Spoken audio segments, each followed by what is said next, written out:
오늘 국정감사 아주 뜨겁습니다. 서울중앙지검을 대상으로 한 법사위 국감에선 대장동과 고발사주 의혹 등 여야 대선 주자들을 겨냥한 공방이 치열하게 펼쳐지고 있죠.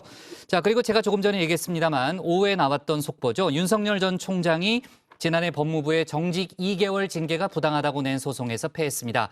법원은 징계 사유가 인정되고 오히려 정직 2개월은 그 처분이 약하다 이런 판단까지 내렸는데 관련 소식들을 신체커가 정리했습니다.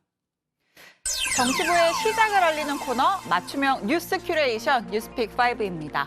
자, 오늘 준비한 픽은요. 명윤 국감 그리고 윤석열 징계 옳았다.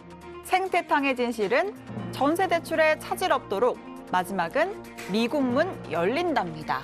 자, 오늘의 국감 픽입니다. 아예 제목부터 명윤 국감으로 정해봤습니다. 이재명의 명, 윤석열의 윤이죠. 서울고검과 서울중앙지검 등을 대상으로 한 법사위 국감에서 여야가 차기 유력 대선 주자를 둘러싼 수사를 놓고 정면 충돌했습니다.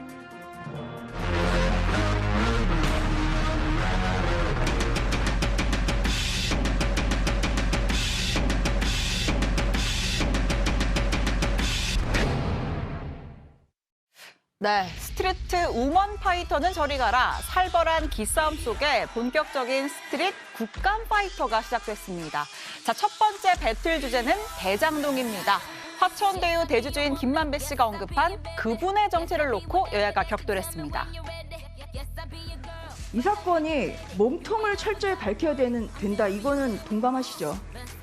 모든 의혹에 대해서 철저하게 검토할 예정입니다. 그 김만배 씨의 그 녹취록에 보면 그 천화동인 1호 그 배당금의 절반은 그분의 것이다. 류동규 씨가 지금 김만배 씨보다 5살 아래거든요. 검사장님, 5살 아래 후배한테 그분이라고 지칭하십니까? 칼끝이 이재명 지사를 향해 갈 수밖에 없습니다. 사람들 입장에서는 이재명 시장을 굉장히 나쁘게 얘기하거나 그냥 이재명 이렇게 불러버리고 말지 그분이라는 표현을 하는 게 상식적으로 좀 이상합니다. 주요 대기업에서 오너들 이름 함부로 못 부르는 거 알지 않습니까? 이니셜로 부르거나 무슨 분이라고 부르지 않습니까? 네, 국민의힘은 검찰의 지지부진한 수사를 지적했습니다. 고발된 이재명 지사를 왜 소환하지 않느냐, 빨리 성남시청도 압수수색해야 한다라고 했죠. 자, 그러자 민주당도 맞다, 철저한 수사가 필요하다라고 응수했습니다. 다만 국민의힘과 부동산 브로커 그리고 법조계 전관들이 결탁한 이 사건을 철저히 파헤쳐야 한다는 입장입니다. 유동규는 이재명 지사의 장비다. 게시타포다라고 불리는 최측근입니다. 이재명 지사의 조사가 필요한 이유입니다. 고위직 전관들이 지금 무더기로 이름이 쏟아져 나오고 있어요. 지금 공교롭게 그 야당과 브로커들 결탁된 정관들 있는 요 사건, 이것 정말 절박한 심정으로 철저하게 수사해야지 검찰이 살아날 수 있다. 네, 스트릿 국감 파이터 수국파 배틀의 2라운드는 팀 배틀이었습니다. 선공은 민주당이었죠. 먼저 소병철 의원이 고발사주 의혹을 꺼내들었습니다. 고발사주 의혹은 과거 안기부의 총풍 사건 같은 헌법을 유린한 국기 문란 사건이라며 기선 제압을 시도했습니다. 가까운 것은 지금 고발사주의 수사정보기획관실 간부 윤석열 씨가 지금 거론이 됐고 여러분들 스스로 공수처에 그렇게 이첩을 하셨어요. 진짜 이럴 때 쓰는 말이 읍참마속이잖아요. 철저하게 수사를 해야 되는데 왜 덜렁 이첩을 해버렸는지. 자, 이어서 민주당 이수진 의원이 도이치모터스 주가 조정 의혹과 관련해 윤 전 총장의 아내 김건희 씨를 왜 조사하지 않느냐 협공에 나섰습니다.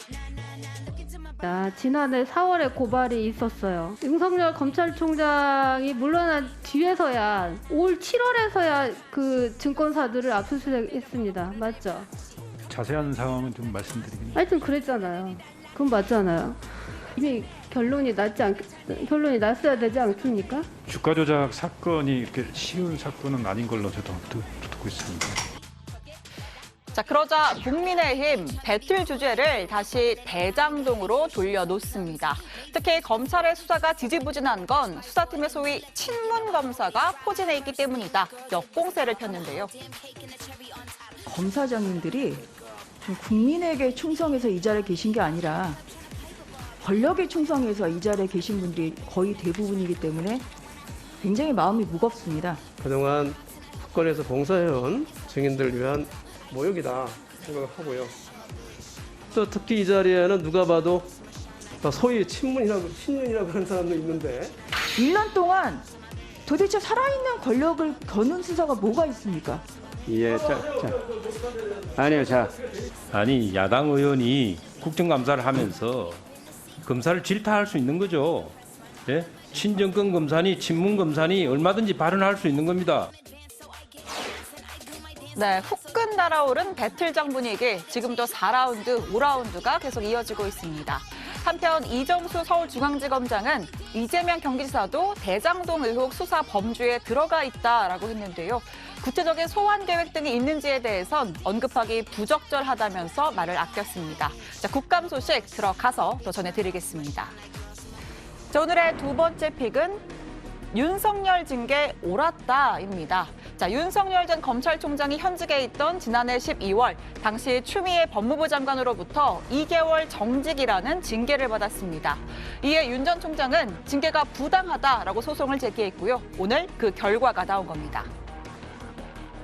검찰총장의 심각하고 중대한 비위 혐의를 다수 확인하였습니다. 검찰총장에 대하여 징계를 청구하고 검찰총장의 직무 집행 정지를 명령하였습니다.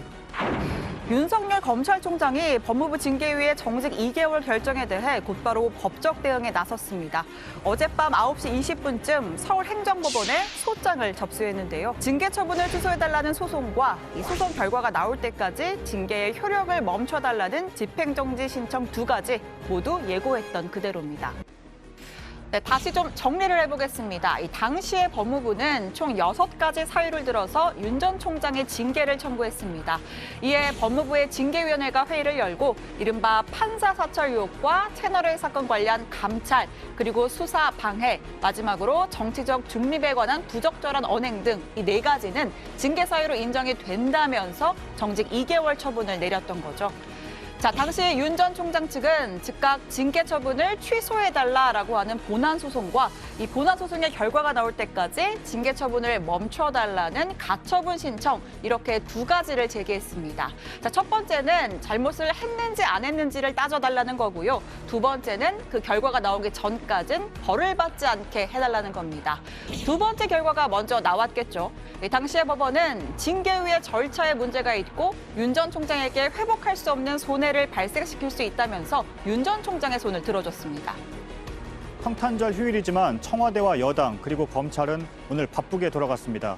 어젯밤 법원이 윤석열 검찰총장의 징계 집행정지 신청을 받아들였기 때문입니다. 문 대통령은 결과적으로 국민들께 불편과 혼란을 초래하게 된 것에 대해 인사권자로서 사과 말씀을 드린다고 했습니다. 자, 그리고 약 10개월이 지난 오늘 징계 자체가 정당했느냐 아니냐를 따지는 이 본안 소송의 결과가 나왔습니다. 이번 재판부는 윤 전 총장의 손을 들어주지 않았는데요. 원고의 청구를 기각하며 정직 2개월 징계를 유지한다고 밝혔습니다. 이 법무부가 내세운 징계 사유 4건 가운데 정치적 중립성 훼손을 제외한 나머지 3건, 그러니까 재판부 사찰 의혹과 채널A 감찰, 또 수사 방해가 인정된다고 판단을 한 겁니다. 자, 윤 전 총장 측의 대리인은 즉각 항소하겠다고 했습니다. 이 본안 재판을 약 10개월간 하면서 종전 법무부의 처분 당시와 아주 결정적 차이가 있는 새로운 증거가 제출되거나 한 건 사실 없습니다. 그래서 지금 재판부께서 앞전에 2건의 신청 사건을 결정하신 재판부와 전적으로 판단을 달리하신 이유가 있을 것이고, 그 이유는 저희가 판결문을 봐야 알겠습니다. 그래서 판결문을 검토하고 당연히 항소를 해서 다퉈야 되지 않을까 하는 생각입니다. 그러니까 윤 전 총장 측은요, 지난해 가처분 신청 때 재판부가 사실상 본안에 가까운 심리를 했었고, 그때와 바뀐 내용이 별로 없음에도 불구하고 재판부의 판단이 달라졌다라는 점을 지적하고 있는 겁니다. 집행정지와 오늘 재판 모두 같은 행정 12부에서 심리를 했는데 지난 2월 법원 인사로 재판부 구성에 변화가 생겼습니다. 자, 추미애 전 장관의 반응도 궁금한데요. 제가 회의 직전까지 페이스북을 봤는데 조금 전에 글이 하나 올라왔습니다. 추 전 장관은 진실을 외면하지 않은 재판부의 판결을 환영한다면서 권력기관에 대한 민주적 통제가 격렬한 저항에 부딪혔지만 결국은 국민의 눈높이와 상식에 부합하는 결론에 이르게 됐다. 대단히 다행스럽게 생각한다는 입장을 밝혔습니다. 자, 이어지는 픽입니다. 세 번째 픽은 생태탕의 진실은으로 꼽았습니다. 자, 지난주 검찰은 4.7 재보궐선거 관련 범죄 수사를 마무리 지었습니다. 총 107명을 기소했고요. 내곡동 땅과 파이시티 인허가 관련 혐의가 제기된 오세훈 서울시장은 불기소 처분을 받았습니다. 자, 그런데 검찰은 이 내곡동 땅과 관련해서 측량 현장에 가지 않았다고 한 오 시장의 발언이 거짓일 가능성이 높다고 판단했습니다. 오늘자 한겨레 신문 보도를 좀 보면요. 검찰의 불기소 처분 결정서에는 경작인과 측량팀장, 또 생태땅 식량 모자 등은 세부적인 차이는 있지만 구체적이고 일관된 진술을 하고 있다. 따라서 피의자, 즉 오 시장이 측량 현장에 갔을 가능성이 높은 것으로 보인다라는 내용이 담겨 있습니다. 측량 현장에 가셨습니까? 안 가셨습니까? 안 갔습니다. 분명히 안 가셨죠? 안 갔습니다. 네, 알겠습니다. 시간 관리 잘 해주셔야 됩니다. 기억 앞에서는 참 겸손해야 된다고 생각을 하고요. 아, 그것도 기억이 안 나십니까? 전혀 기억이 안 나죠. 네, 당시에 생태탕집 주인 모자를 인터뷰했던 방송인 김어준 씨. 이래도 내가 가짜뉴스를 퍼뜨린 것이냐라고 항변했죠. 검찰은 오 시장이 측량 현장에 갔냐 안 갔냐 단정 짓진 않았습니다. 대신 불기소 처분을 내린 이유로 이런 설명을 덧붙였습니다. 측량 현장에 안 갔다는 토론의 발언이 허위라 하더라도 처가의 토지 보상에 관여했느냐는 주된 의혹을 부인하는 차원이라면 공직선거법의 허위사실 공표로 보기 어렵다. 이는 지난해 7월 대법원 전원합의체 판결 취지와도 같다. 네, 검찰이 인용한 대법원 전원합의체의 판결, 이건 이재명 경기지사의 선거법 재판을 의미합니다. 이 지사가 2018년 TV토론회에서 친형의 정신병원 강제 입원에 관여하지 않았다는 취지의 발언을 한 게 문제가 됐었죠. 형님을 정신병원에 입원시키려고 하셨죠? 저는 그런 일 없습니다. 왜 없습니까? 그 보건소장 통해서 하지 않았습니까? 그런 일 없습니다. 자, 당시에 대법관들 사이에 유무죄 판단이 갈렸고요. 캐스팅 보트를 주고 있던 권순일 대법관이 무죄 취지 의견을 내면서 이 지사는 지사직을 유지할 수 있었습니다. 권순일 전 대법관은 허위 사실이 유포되더라도 모든 의사소통을 허위사실 공표죄로 처벌하면 선거운동의 자유가 제한된다라고 설명했었는데요. 권 전 대법관은 4개월 뒤 화천대유 고문으로 영입돼 연봉 2억 원을 받은 것으로 전해집니다. 자, 결국 생태탕집의 진실과는 별개로 이재명 지사가 오세훈 시장의 불기소를 이끈 셈이 된 겁니다. 자, 오늘의 네 번째 픽은 미국문 열린답니다. 자, 미국이 코로나19 백신 접종을 완료한 외국인에게 11월부터 국경을 전면 개방합니다. 백신 접종자라면 항공기 통한 입국은 물론이고 또 육로와 항구를 통한 입국도 허용하는데요. 그간 국가별로 여행객을 통제하던 걸 개개인의 백신 접종 여부를 평가하는 방식으로 바꾼 겁니다. Well, it's always been guided by safety and public health, and it's important news for our country, for our economy. We're talking about land ports of entry with two of our key trading partners. It helps to safely open up North America.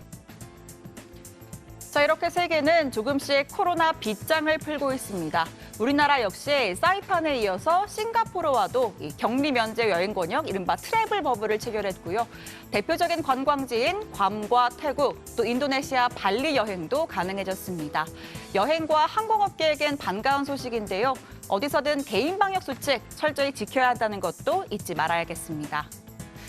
자, 오늘의 마지막 픽은 전세 대출 차질 없도록입니다. 자, 오늘 문재인 대통령이 서민 실수요자에 대한 전세 대출과 잔금 대출에 차질이 없도록 금융당국이 세심하게 관리하라라는 지시를 했습니다. 최근 금융당국은 급증하는 가계부채 관리를 위해서 신용대출부터 주택담보대출까지 각종 규제를 강화해 왔는데요. 자, 이제는 전세대출 차례라는 분위기에 9월 전세자금 대출은 무려 2조 5천억 원이나 급증했습니다. 소위 막차를 타려는 움직임이 나타난 거죠. 무엇보다 일괄적인 규제는 실수요자들의 목줄을 죄인다라는 비판 여론도 커졌습니다. 자, 금융위가 이르면 다음 주 가계부채 보완 대책을 발표하는데요. 고승범 금융위원장은 실수요자 보호를 위해 전세 대출이 중단되지 않도록 하는 내용을 담겠다라고 밝혔습니다. 자, 여러분은 어떤 소식을 오늘의 원픽으로 꼽으셨나요? 들어가서 더 이야기해보겠습니다. 지금까지 뉴스픽5였습니다.